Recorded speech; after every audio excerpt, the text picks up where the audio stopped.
Alright guys, we're back and we had a few more questions of what we call anecdotal misinformation about electronic collars. So somebody asked, isn't it necessary to make the dog wear the collar around for a week or two before you start using it? And the answer to that is no. That's misinformation. And the reason you don't have to do that, because then people say, well, then it won't realize that it's coming from the collar. Any dogs that get collar wise after the fact, they're not capable of thinking back, yeah, the first week I had that thing on, nothing happened. So that is not true. You do not have to make them wear the collar.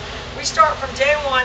We hook the leash to the collar. So by hooking the leash to the collar, if anything, you're making the association with the leash. But when we take the leash off and we still have the pager and all that, then they can't make that conclusion either. So, okay, and the other thing, then they were told never hook the leash to the electronic collar. And what my answer to that is always hook the leash to the electronic collar.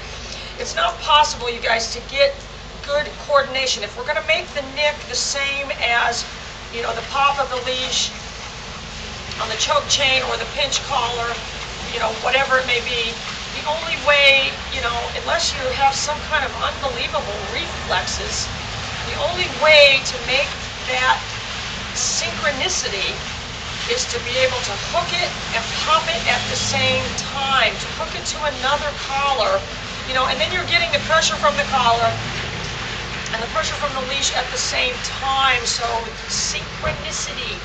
So that's why you've got to do that. Supposedly they used to say not to do it because way back when, the boxes used to be fixed on the collar, so they didn't slide around. They really only started the sliding around ones, you know, within the last 10 years. Prior to that, the collars were attached to, the box was attached via the contact points through the strap. So the collar was fixed on the strap, and for whatever reason, they always fixed the strap right next to where you hook the leash. And there's actually some of them that don't even have a place to hook the leash.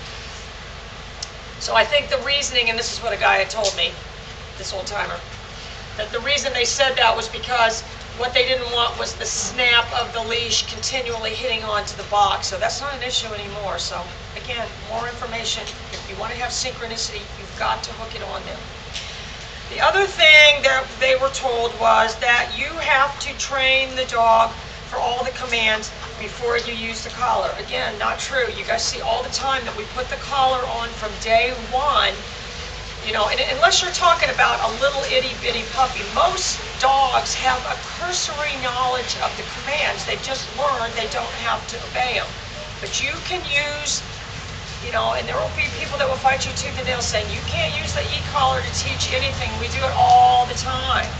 So you can use that pager to help teach them the right timing, you know, and things like that for commands that they really only have a vague knowledge of. So it is not necessary to train them for weeks and weeks and months before you put the collar on. You guys have seen over the past couple of years that we've been doing the YouTube that we routinely put the collar on from day one and go from there. So we're teaching the dog with the collar from the very beginning. Turn that pager off by moving in my direction. So we're using the collar to teach. Anyway, guys, keep the questions coming. See ya.